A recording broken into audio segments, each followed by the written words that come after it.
தூத்துக்குடி மாவட்டம் தெர்மல் நகர் பகுதியில் labour colony பகுதியில் உள்ள தர்ஷினி என்ற கல்லூரி மாணவி தூக்கிட்டு தற்கொலை செய்ய காரணமாயிருந்த கல்லூரி மாணவர் மாரிச்செல்வத்தை கைது செய்ய சட்ட உரிமைகள் கழகம் சார்பாக காவல்துறையிடம் கேட்டுக்கொண்டிருக்கிறார்கள்.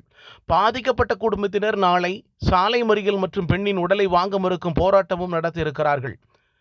காவல்துறை உடனடியாக தலையிட்டு நியாயமான விசாரணை செய்து உடனடியாக குற்றவாளியை கைது செய்யும் வரை போராட்டம் தொடரும் என்று சட்ட உரிமைகள் கழகம் தெரிவித்துக் கொள்கிறது. தூத்துக்குடி தெர்மல் நகர் காக்கா செட்டு என்று சொல்லக்கூடிய லேபர் காலனியில் வசிப்பவர் தர்ஷினி. இவர் தனியார் இன்ஜினியரிங் கல்லூரியில் கல்வி பயின்று வருகிறார். இவரும் தூத்துக்குடி தனியார் கலைக்கல்லூரி மாணவர் மாரிச்செல்வம் சில ஆண்டுகளாக காதலித்து வந்ததாக கூறப்படுகிறது. மாரிச்செல்வம் முள்ளக்காடு ராஜீவ் நகர் பகுதியைச் சார்ந்தவர் என்று கூறப்படுகிறது. மேலும் இவர் இந்த பெண் வீட்டிற்கு அடிக்கடி வந்து சென்றதாகவும் கூறப்படுகிறது. இரண்டு பேரும் அதிகமாக போனில் உரையாடுவது வழக்கமாம். மாரிச்செல்வம் இன்ஸ்டாகிராம் மூலமாக பழக்கம் ஏற்பட்டிருக்கிறது. அந்த பழக்கம் நாளடைவில் காதலாக மாறி பெண்ணை கல்லூரிக்கு போகக்கூடாது, இன்ஸ்டாகிராமில் வீடியோ போடக்கூடாது என்று பலமுறை அறிவுறுத்தி பலமுறை இரண்டு நபர்களுக்கும் சண்டை வந்திருக்கிறது. மாரிச்செல்வம் வீட்டிற்கே வந்து அந்த பெண்ணை அழைத்து செல்வது வழக்கமாம். அந்த பகுதியைச் சேர்ந்த அனைவருக்கும் இது தெரியும் என்று கூறப்படுகிறது. மேலும் போலீசார் அந்த பெண்ணின் போனை கைப்பற்றி விசாரித்து வருகிறார்கள். இறந்த பெண்ணுக்கு தாய் தந்தை சிறு வயதில் இறந்ததாக கூறப்படுகிறது. அம்மாவின் அம்மா வளர்ப்பில் பாட்டி வளர்ப்பில் வளர்ந்திருக்கிறார். அவர் கூலி வேலைக்கு சென்று இந்த குழந்தையை படிக்க வைத்ததாகவும் தெரிவிக்கப்படுகிறது. இந்த பெண் நன்கு கல்வி கற்றதனால் பல ஸ்பான்சர்ஷிப் செய்திருக்கிறார்கள். அதன் மூலமாக கல்லூரிக்கு அவர் படிப்பதற்கு சென்றிருக்கிறார்.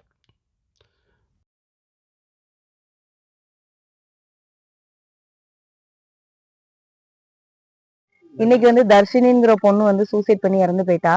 அந்த பொண்ணு மதர் தெரேசா காலேஜ்ல ஃபர்ஸ்ட் இயர் அட்மிஷன் போட்டிருக்காங்க. காலேஜுக்கு சேர்ந்து 10 நாள் தான் ஆகுது. இப்போ இந்த தர்ஷினிங்கிற பொண்ணுக்கு அம்மா கிடையாது, அப்பா இருக்காங்க. பட் அவங்க ஃபேமிலியை விட்டு போய் பல வருஷம் ஆயிட்டு. அவங்களுக்கு ஒரு தங்கச்சி மதுன்னு சொல்லிட்டு ஒரு தங்கச்சி இருக்கா. அவங்க பாட்டி வளர்ப்புல தான் வளர்ந்துட்டு இருக்காங்க. பாட்டி கூலி வேலை பார்த்துட்டு இருக்காங்க. தர்ஷினிங்கிற பொண்ணு மாரி செல்வம்ங்கிற பையன் கூட ஒரு இன்ஸ்டாகிராம் மூலமா பழக்கம் ஏற்பட்டு அந்த பையன் காமராஜ் காலேஜ் செகண்ட் இயர் படிக்கிறான்.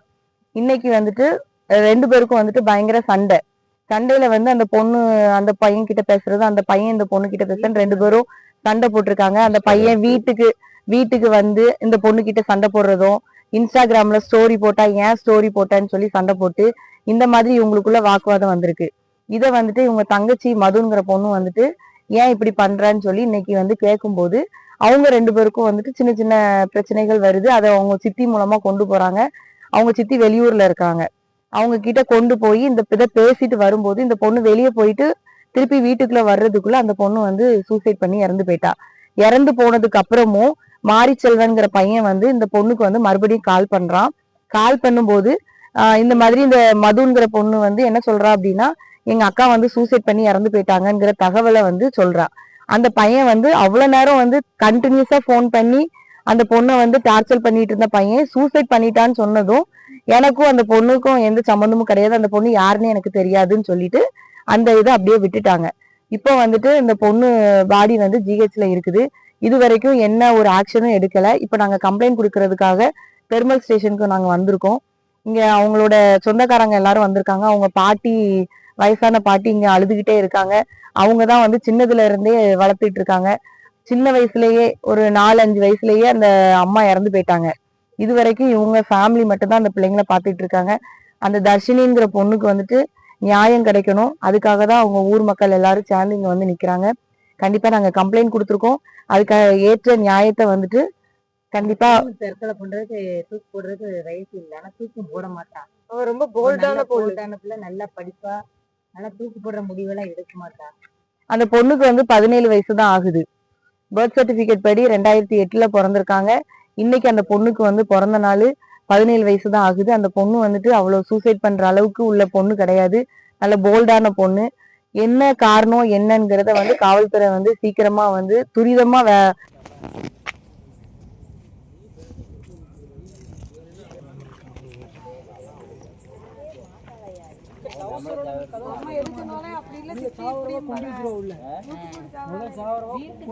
என்ன சொல்ற, நான் படிக்கணும்பா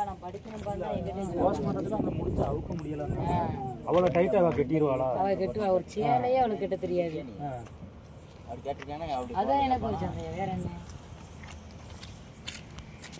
போடுற அளவுக்கு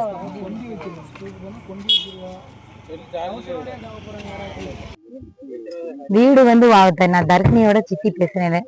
அதாவது வீடு வந்து உயரமான வீடும் கிடையாது, தாவான வீடு தான். ஆனா அவ வந்து தற்கொலை பண்ற முயற்சி என்னைக்கு எடுக்க மாட்டா. படிக்கணும் படிக்கணும்னு ஒரு ஆர்வம் தான். ஆனா அந்த பையன் லவ் பண்றான்னு சொல்லியிருக்கான். ஆனா வீட்டுக்குலாம் வந்துட்டு போயிருக்கான். எங்களுக்கு என்ன சாவுல ஒரு மர்மம்னா, இந்த பையதான் கொண்டு வந்து போட்டிருப்பான் பொண்ணு. அவளை வந்து கட்டையான வீடு தான், ஒரு சீட்டு போட்டு கம்பி போட்டிருக்கோம். அதுல எப்படி நான் தூக்கு போட முடியும்? அவளால முடிச்சு ஒரு சேலை கூட கட்ட தெரியாது.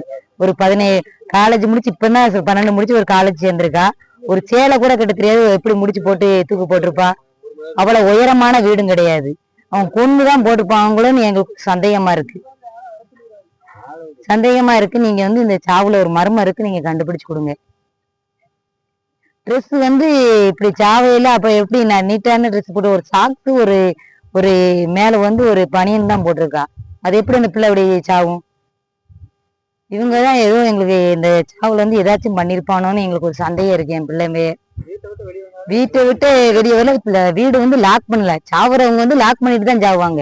வீடு வந்து திறந்து கிடக்கு. எப்படி அந்த பையன் அடிக்கடி வீட்டுக்கு வருவானான்னு சொல்றாங்க. என் பிள்ளையும் சொல்றா. அதாவது எங்க சின்னம்மாவை தான் வீட்டுல இருந்தா. நான் வந்து சித்தி வெளியூர்ல இருக்கேன்.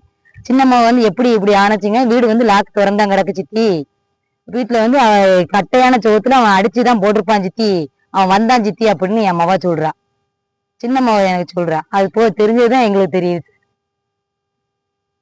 வீட்டு வந்து கூட உயரமான வீடும் கிடையாது. தர்ஷினியோட சித்தி பேசுறேன். அவங்க வீட்டுல வந்து தூக்கு போட்டான்னு சொன்னாங்க. போய் பார்க்க வீடு வந்து லாக் ஆகல, திறந்தான் கிடக்கு. ஆனா வீடு வந்து அவ்வளவு உயரமான வீடும் கிடையாது, சீட்டு வீடு தான், கம்பி போட்டிருக்கு. ஆனா பிள்ளை வந்து தூக்கு போடுற மாதிரி லெவலுக்கும் கிடையாது. அவ வந்து போல்டான பிள்ளைதான். ஆனா சேலையே அவளுக்கு முடிச்சு போட தெரியாது, எப்படி அவ தூக்கு போட்டிருப்பான்?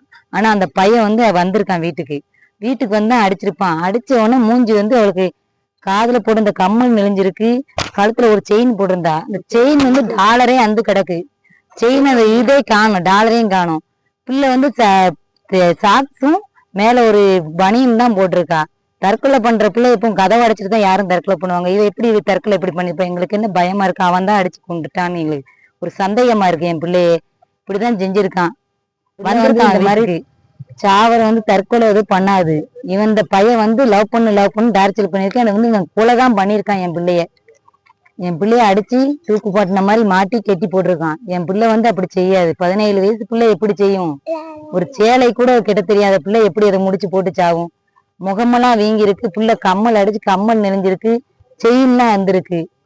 சாக்கு பனியன் மட்டும் போட்டு கதவு திறந்து கிடக்கு. எப்படி அந்த பிள்ளை இப்படி தற்கொலை போகணும்? தாய் தாப்பும் இல்ல, எங்க அம்மா தான் வளர்க்காங்க. நான் சித்தி வெளியூர்ல இருந்து வந்திருக்கேன். வந்து பார்த்து இப்படி பார்த்த உடனே எனக்கு பதறி போச்சு. 25,000 கோயிலுக்கு போகணும்னு வச்சிருக்கேன். 25,000க்கா தீரோடுல இருக்குன்னு தீரோட போட்டு கொடுத்து பார்த்தாங்க்கா. 2வது அந்த மாரியம்மா கோயிலுக்கு பால் கூட எடுக்கணும் 15,000 வச்சிருந்தேன். ஒரு ஆளு வியாபாரம். அப்ப அந்த கோயிலுக்கு ஒரு அன்னைக்கு காசை எடுங்கிறேன். காசை காணும் ஆளுதான்.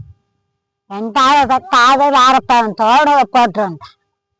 அந்த தோடு கட்டை வச்சிருக்கான்னு சொன்னாங்க. தோடு இருக்கான்னு கேட்டேன், கட்டை வச்சிருக்கான். 10 நாள் கழிச்சு தோட்டை காணும்னு 2 மாட்டி அடிச்சுட்டு தோட்டை காணும். அப்ப 1 மாசம் கழிச்சு காலில் கொசு இருக்குன்னு சொன்னான். அப்ப என்ன இருந்தா கொசை காணாச்சு, தேடுக்கு வச்ச கொசை காணும். அப்ப 6 வருவா, கொசுக்கு 6 வருவா அப்படின்னு. என்னம்மா அதை காணும் அப்படின்னு சொன்னான். சரி போயிட்டு போகணும்னு விட்டுட்டேன். 2வது நேத்த அழுதான். தேம்பி சாம 1 மணி இருக்கும். அழுதான். என்ன அழுகுறான்னு கேட்டேன். வாய புத்தகிட்டு கம்முன்னு இருக்கே இல்லையா, உனக்கு என்ன தெரியும் அப்படின்னு கேட்டான். அதுக்குன்னா நம்ம என்ன சொல்ல முடியும்? அடுத்தாலும் பாவம் நாக்க அழுத்திட்டு படும் அப்படின்னு சொன்னேன். காலையில சோத்த போட்டு வேலைக்கு போச்சு, மணி ஆயிடுச்சு அப்படின்னு சொன்னேன். காலையில வேலைக்கு போய் கேட்ட போய் ஆளுதான். என்ன ஆகுறேன்னு கேட்டேன். உலோசம் அப்பவும் கையில வச்சேக்கேன். உலோசம் நான் அத்தாக்கான் அதுன்னு கேட்க கண்ணு தெரியும். ஒரு ஆளு 5 மாடிங்க அழகா கஷ்டப்பட்டு பொட்டாட்டம்ல இருந்தாங்க பொட்டாட்டம் கட்டணும் கட்டா பெத்த உள்ள பெசடையா அந்த இன்னைக்கு காலையில இன்னைக்கு காலையிலயும் அழுதுச்சா? கையெல்லாம் நைட்டு 1 மணி அழுவுது அந்த பேச போன்லயா? பேசலாம் போன்ல பேசலாம். காலேஜ் போவாத பணத்தை கொடுக்காத அப்புறம் பார்த்துக்கோ அப்படி என்ன சொல்றான். காலேஜ் போத்தான் செய்வேன் எங்க ஆட்சி அடிச்சிடும் காலேஜ் போத்தான் செய்வேன் அப்படிங்க அவங்க யார்கிட்ட சொன்னா போன்ல? நாங்க ஆளுங்க அப்ப சொல்றது ஆமா அப்படி உனக்கு மனசுக்கு பிடிச்சா நான் கெட்டை வச்சிடுறேன் ஒத்தருக்காக இல்லை நான் தான் வளர்த்தேன் கெட்டை வச்சிடுறேன் ஆளு வேற நம்ம ஆளுங்க எப்படி கட்டுறது என்னை அடிச்சிருவாங்க அப்படின்னு சொன்னேன். அப்படின்னு சொன்னால் மனசு கிடையா அந்த பிள்ளைக்கு மனசு கிடையா என் பொண்ணுல ஒக்குட்டாக்க சொல்லுவாக்க சாப்பிடுறது இல்லைங்க இப்படி இருக்குங்க சாப்பாடே கிடையாது. அப்படி இருந்தா என்ன செய்யணும் சாப்பாடே கிடையாதுங்க. நாளைக்கு ஆஸ்பத்திரியில போய் பாருங்க இப்படி இருக்கும். நல்லா இருந்த பிள்ளை இப்படி இருக்கவங்க சாப்பாடு கிடையாது. பேசுறது பொண்ணுல பேச இந்த பிள்ளை சாப்பிடுறது கிடையாது. எப்பவும் போன்ல தான் பேசுறேன் அன்னைக்கு வந்து கந்தையில ஏத்திட்டு போவையில சின்ன பிள்ளை பார்த்துருக்கு வந்து நிறுத்தோன்னு இருக்கு அம்மா கூட்டிட்டு போயிட்டேன். இந்த பிள்ளை வண்டியில உட்காந்துருக்கு பிள்ளை வண்டியில உட்காந்துருக்கு பையன் கூடயா? அந்த பிள்ளை கூட்டிட்டு போயிருக்கான் வந்து அப்ப அந்த பிள்ளை பார்த்து வந்து என்கிட்ட சொல்லுச்சு.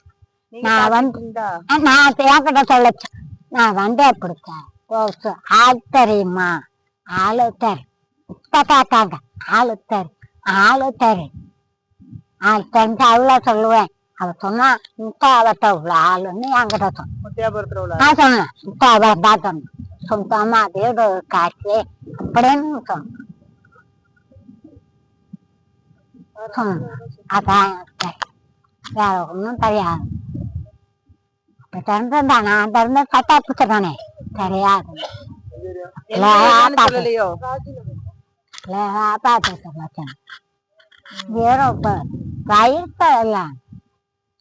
கோயில் கூட கால் கட்டையில பிறந்த இந்த கால் கட்டைக்காங்க 18 வயசு பிறக்கு இந்த கால் கட்டையில பிறந்த காலு இந்த செவ்வாய்க்கிழமை வெள்ளிக்கிழமை கால் கட்டி இருக்காங்க 18 வயசு பத்தா வயசு கிடையாது கொடுத்துருவேன் வயசு கிடையாது.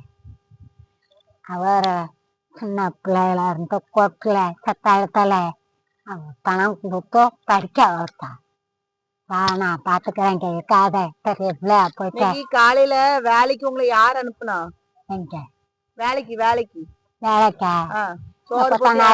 ஆறு கூட்டாலும் போய் காலையில வீட்டுல இருந்து போனீங்கல்ல வீட்டுல இருந்து வேலைக்கு போனீங்கல்ல அப்ப போங்கன்னு சொன்னாலா? அப்பா காலேஜ் போனோம் 10 நாளா காலேஜ் போனோம் 10 போனோம். இந்த 10 நாளா போனா முதல் 4 மாசம் பெற்றா இருந்தான். 10 நாளா காலேஜ் போய் பாருன்னு சொன்னாங்க. கோயில்ல பணம் கொடுக்குறேன் பாவும் அப்படின்னு சொன்னாங்க. பாதி நான் கட்டுறேன் பாதி நீ கட்டுறேன் அதான கோயில் பாவம் அப்படின்னு சொன்னேன். சரி போகணும்னு சொல்லிட்டான். 10 நாள் காலேஜ் போனாங்க பஸ்ல போனாங்க. அந்த காலேஜ் போகாத பணம் கட்டாத நேரத்தை போன் பண்ணி சொல்றான். இந்த பிள்ளை ஒண்ணு அப்பட்டுக்கிட்ட ஆச்சே இந்த பையன் அப்படி சொல்றான். பையன் வருவானோ வீட்டுக்கு? சொல்றான் வீட்டுக்கு வருவானோ? வீட்டுக்கு வந்துதான் நீ கேட்டு எடுத்திருக்கான் வண்டியில. வீட்டுக்கு வந்துதான் வண்டியில எடுத்து போயிருக்கான்.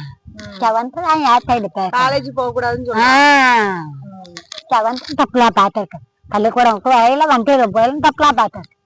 அந்த பிள்ளை மனசு என்ன ஆச்சு காது வேக்கல ஒன்னும் தெரியல அக்கா வண்டியில போகும் வந்து இன்னார் வந்துன்னு தெரியல. காசு எல்லாம் கொடுப்பான். காசு இந்த காசு போகதான் அங்கதான் கொடுத்துட்றான். அப்படி ஒண்ணும் வாங்கி திங்க மாட்டா எதுவுமே கிடையாது. காசு பொருளும் எப்படி போகும் ஏக்கா எப்படி போகும் வேற யாருகிட்ட போக மாட்டா ஒண்ணு வாங்கி திங்க மாட்டேன். எப்படி காசு பொருளோ எப்படி போகும்? நானும் பொருள் வச்சிருந்தேன். பாவம் காய்கறில தப்பன்ல அப்படின்னா வச்சு போச்சு பாருங்க. இப்பதான் கொண்டு 10 நாளாவது என் மாவிட்ட வச்சு வச்சு பொருள் போக அவகிட்ட பேச சொல்ல அடுத்து வாங்கி சொல்லலாம். கொண்டு வாங்க பாவம் சொல்ல மனசுக்குள்ள இருக்கு. பலத்த மனசு எப்படி? பலத்த மனசு பெத்தட்டு போயிட்டா. பால் வாங்கி குத்த மனசு எப்படி? யாரு வியாபாரத்தை காப்பாத்துனா மனசு எப்படி? என்ன வேலை பாக்கீங்க? என்ன வேலை பாக்கீங்க? வேலை வேலை வேலை இந்த கொத்தனார் தனிக்காரு வருங்க விட்ட போ. கொத்தனார் வேலையா? கொத்தனார் அரண் 600 சம்பளம். அரண் அதுல 50 ரூபா ஆட்டுக்காங்க. 550 போகும். தாரத்துக்கு சாப்பாடு அவரை மாசம் 2000 அனுப்புவார். கொட்டில இருந்து பாவம் 2000 அப்படியே வாங்கி வாங்கி இந்த பிள்ளைக்கு 60,000, இந்த பிள்ளைக்கு 60,000 எங்க போட்டு 2000 என் பேருக்கு ஒண்ணும் கிடையாது. வந்து அந்த பிள்ளைங்க பேருக்கு ஏதோ நான் செத்துட்டாகும் எதுக்கு ஆகும்? ஒண்ணும் இல்லாம ரோட்டு விட்டு தட்டா யாரு பாப்பா? அந்த பிள்ளைங்களுக்கு மனசுக்கா நான் போட்டு 2 புத்தப்புல போதும். அந்த காசு வேணான்னு அப்ப சொன்னேன். அதை செவச்சு வாங்கி அது அந்த பெங்காக 18 வயசு ஆகுது நான் தாரேன். அப்படி படிக்க வைக்க முடியலன்னா பிள்ளைய கூடுவோம். படிக்க வச்சாரு. படிக்க வச்ச வேலை எடுத்தாரு. கோட்டையா சொன்னான். ஏன்னா